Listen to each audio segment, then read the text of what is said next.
ونصلي على رسوله الكريم أما بعد فأعوذ بالله من الشيطان الرجيم بسم الله الرحمن الرحيم قد أفلح من تزكى صدق الله العظيم اللهم صل على سيدنا محمد وعلى آل سيدنا محمد وبارك وسلم۔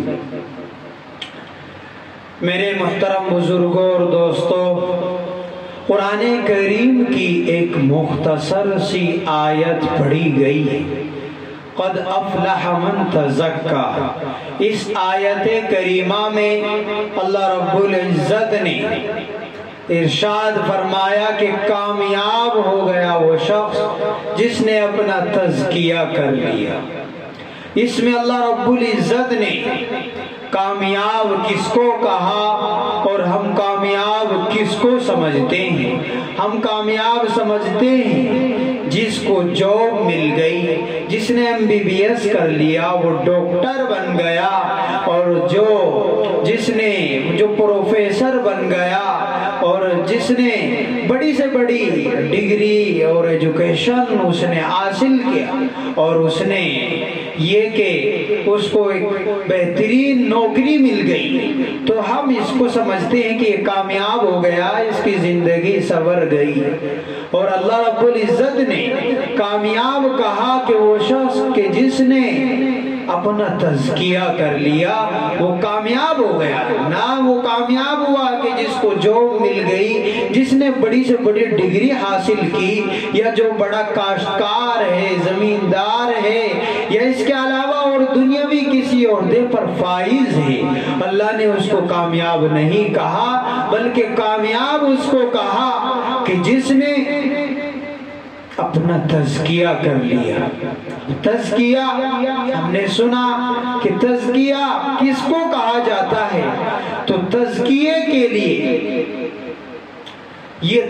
تزکیے کے لیے دو چیزوں کا ہونا ضروری ہے، ایک ہے تخلیہ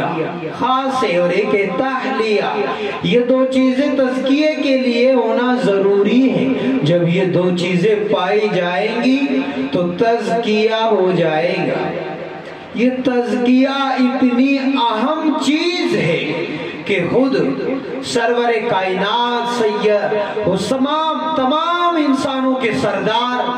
حضور پر نور صلی اللہ علیہ وسلم وہ اس کی دعا کرتے تھے، اللہم آتی نفسی تقواہا وزکیہا انت خیر من زکاہا۔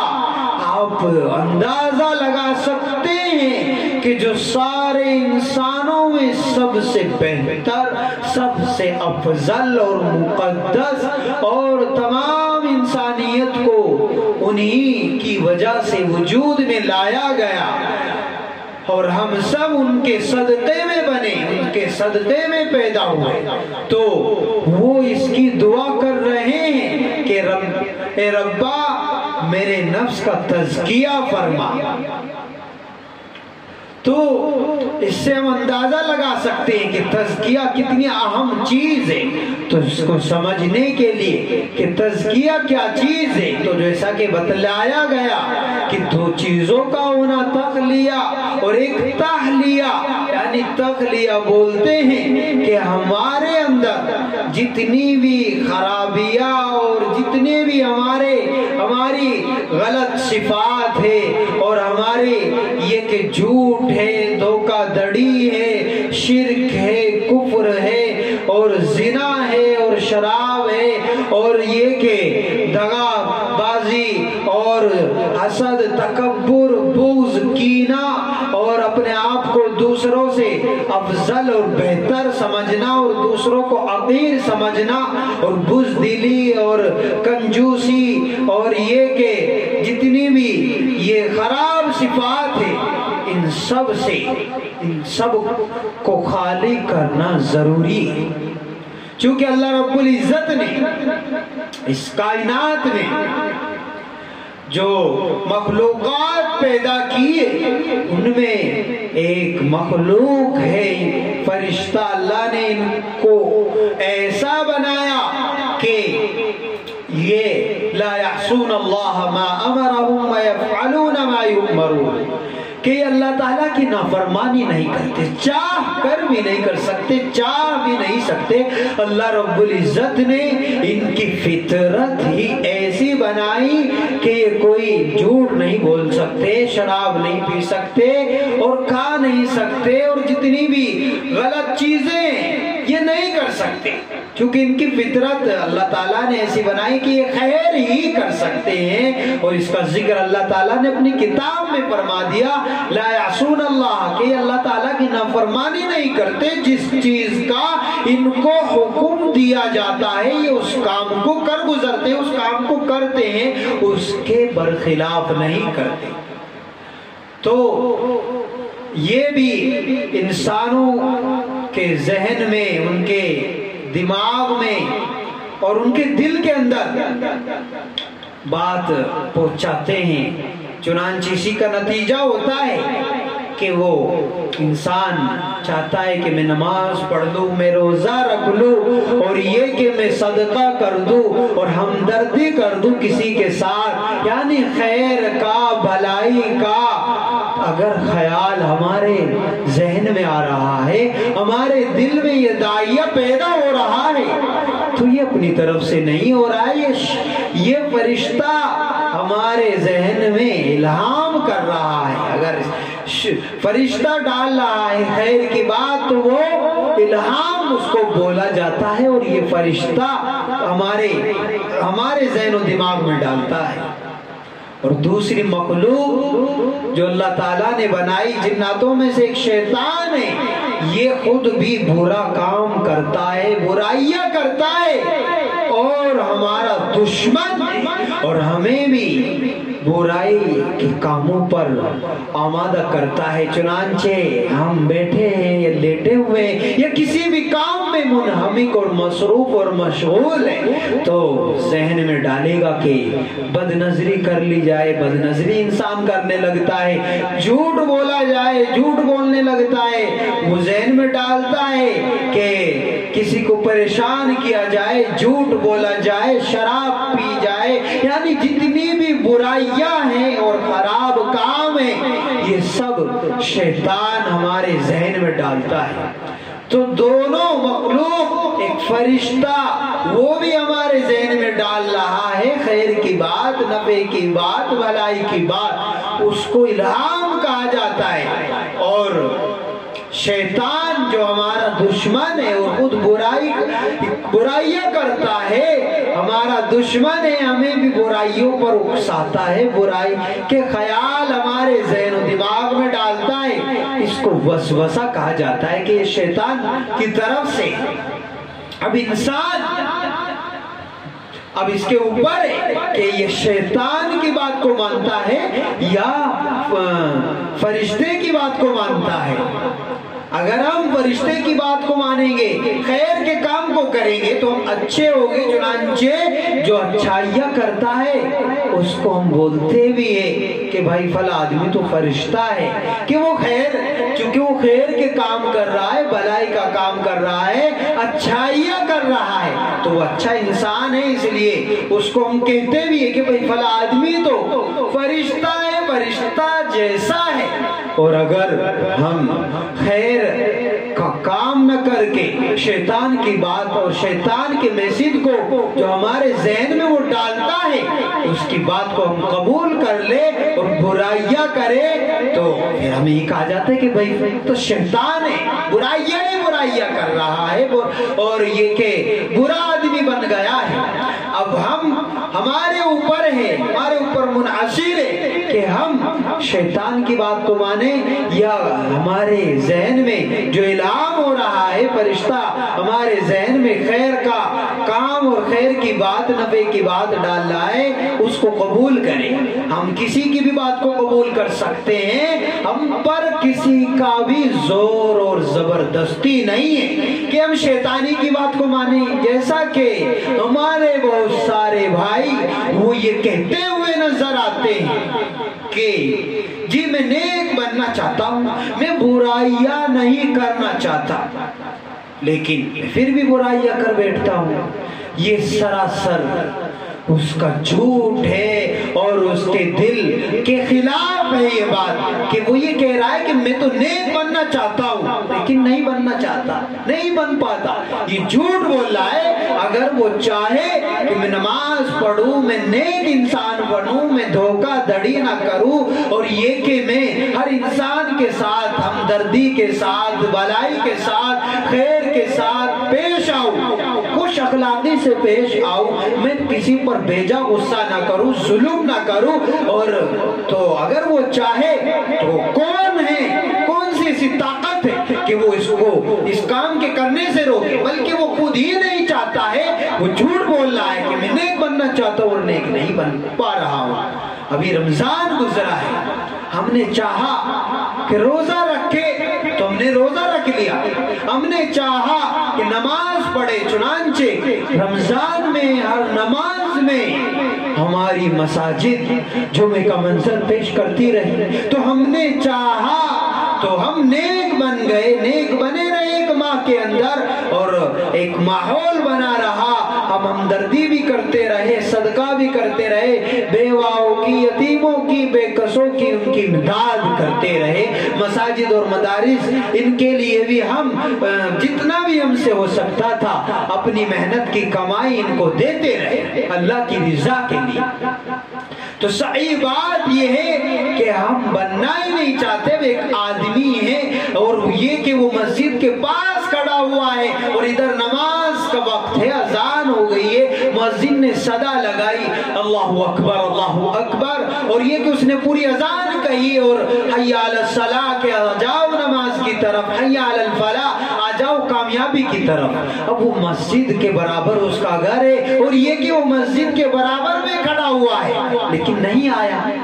کیوں نہیں آیا؟ کہ شیطان نے بھی اس پر اپنا عمل کیا اور شیطان نے اس شیطان کے عمل کو اس نے قبول کیا، تو اس لیے وہ مسجد نہیں آیا. ورنہ کسی کا زور اور اس پر کسی نے یہ کہ اس کو یہ نہیں کہا کہ اگر تم مسجد جاؤ گے، نماز پڑھو گے یا کوئی بھی خیر کا کام کرو گے تو میرے پاس گن ہے، بندوق ہے، تم کو گولی مار دی جائے. ایسا نہیں ہوا، بلکہ ہم نے اپنی مرضی سے، ہم نے نہیں چاہا کہ ہم نماز پڑھے، ہم نیک بنے، تو ہم مسجد نہیں آئے، اپنے خیر کا کام، ثواب کا کام نہیں کیا. تو صحیح یہ ہے، حقیقت یہ ہے اور سچی بات یہ ہے کہ ہم بننا ہی نہیں چاہتے. جبکہ اگر ہم سچے معنوں میں اور حقیقی معنوں میں چاہے کہ ہمیں خیر کا کام ہمیں کرنا ہے، ہمیں نیک بننا ہے، ہمیں جھوٹ نہیں بولنا ہے، ہمیں شراب نہیں پینی ہے اور ہمیں فلاں برائیاں نہیں کرنی ہے، تو ہم نہیں کر سکتے جب ہم ڈال لیں گے. یہ حقیقت ہے کہ جب ہم کسی کام کا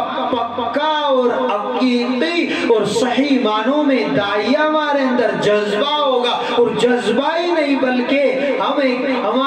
ہمارا یہ جسم، ہماری طبیعت، ہمارا ذہن و دماغ اس عمل کو کرنے کے لیے تیار ہوگا اور اس عمل کو ہم پھر کر پائیں گے، کر لیں گے. تو تزکیے کے لیے تخلیہ ہمارے اندر جتنی بھی خراب صفات ہیں ان سب کو نکالنا پڑے گا. تو دوسری چیز ہے تحلیہ. اب ہمیں اچھی چیزیں ہمارے اندر غصہ تھا تو ہمارے اندر اس غصے کو ختم کر کے بھیجا غصہ نہ ہو، تو اس کو ختم کر کے نیکی کی صفت ناشکری تھی تو اب صبر کرنے والا، اور ناشکری تھی تو شکر کرنے والا، بے صبری تھی تو اب صبر کی کیفیت کو اپنے اندر پیدا کرے. تکبر تھا، تکبر کو ختم کرے، اس کا انخلا کرے، اس کا تخلیہ کرے، خالی کرے اپنے اندر سے اس برائی کو، اور اپنے اندر عاجزی اور یہ کہ اپنے اندر یہ کہ مسکنت کا یہ والی صفت اپنے اندر پیدا کرے. چنانچہ شاعر بھی کہہ رہا ہے کہ مٹا دے اپنی ہستی کو اگر کچھ مرتبہ چاہے، کہ دانا خاک میں مل کر گلے گلزار ہوتا ہے. کہ دانا کہ وہ اگر اس کسی بھی چیز کا دانا ہے اس کو اپنے آپ کو مٹانا پڑتا ہے، مٹی سے لگنا پڑتا ہے، مٹی کے اندر دفن ہونا پڑتا ہے، اور پھر اس نے اپنی ہستی کو مٹایا، اپنے وجود کو مٹایا، زمین میں دفن ہو گیا، تو اللہ نے اس کو بڑا کیا اور یہ اس سے ایک پودا پیدا ہوا اور پھول آئے اور اس پر گل کھلے اور خوشبو مہکی۔ تو ہم بھی اگر چاہتے ہیں اپنے اندر سے تکبر اور اپنے تعلی پن اور یہ کہ غرور اور گھمنڈ کو ختم کرے، چاہے وہ غرور علم کا ہو، عمل کا ہو، تکبر اور وہ بڑائی مالداری کا ہو، نشے اور وہ نشہ، چاہے وہ گھمنڈ، وہ چاہے دولت اقتدار کا ہو، حکومت کا ہو، کسی بھی چیز کا ہو، وہ صحیح نہیں ہے۔ بہرحال یہ سب چیزیں جو برائیاں ہیں وہ اپنے اندر سے ہمیں ختم کرنی ہوگی، اور خیر اور بھلائیاں اور نیک صفتیں اپنے اندر پیدا کرنی ہوگی۔ ہمیں تحلیہ اپنے آپ کو آراستہ اور پیراستہ کرنا پڑے گا اچھی چیزوں سے، برائیوں کو اپنے اندر سے ختم کرنا پڑے گا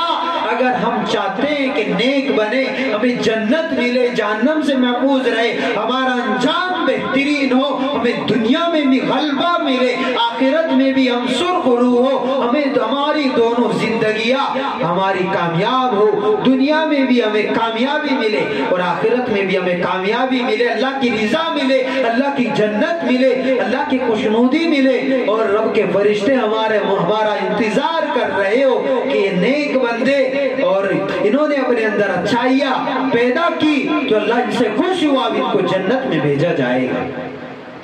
تو اس لیے ہمیں اپنے اندر سے خرابیاں پیدا کرنی، جو خرابیاں ہو گئی ان کو نکالنا پڑے گا،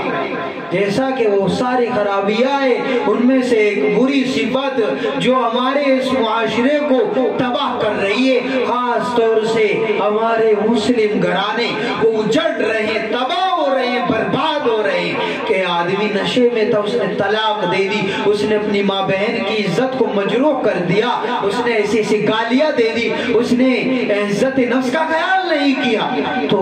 یہ نشے کی حالت اور شراب اور یہ نشہ بڑھتا جا رہا ہے، ہمارا یہ معاشرہ، ہماری یہ سوسائٹی اس نشہ اور اس شراب کی وجہ سے تباہ و برباد ہو رہی ہے۔ تو اس برائی کو ختم کرنا پڑے گا اور حضور کے فرمان کو ہمیں ہر وقت اپنے ذہن میں رکھنا پڑے گا کہ اور جو نہیں جانتے شراب پیتے نشہ کرتے ان تک یہ فرمان پہنچانا پڑے گا کہ حضور نے فرمایا کہ شرابی اور جو شراب پیتا تھا،